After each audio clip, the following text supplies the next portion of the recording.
মেহেরপুরে কাজলা নদীর বাঁধ অপসারণের দাবিতে মানববন্ধন। দৈনিক জবাবদিহির মেহেরপুর প্রতিনিধি পাভেল মাহমুদের পাঠানো রিপোর্টে থাকছে বিস্তারিত।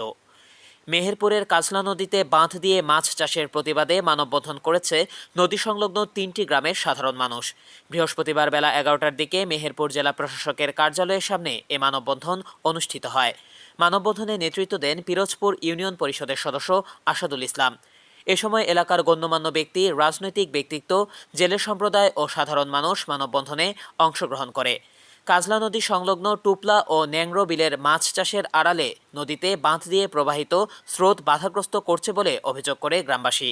এর ফলে বিভিন্ন সময় পানি প্রবাহিত হয়ে পাশে ফসলি জমি নষ্ট হচ্ছে বলেও জানান মানববন্ধনে অংশগ্রহণকারী কৃষকরা।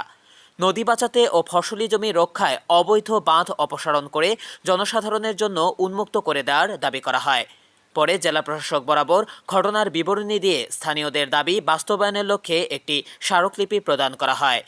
কর্মসূচিতে সদর উপজেলার কাঁঠালপোতা, সোনাপুর ও টঙ্গী গ্রামের প্রায় 1000 মানুষ উপস্থিত ছিলেন।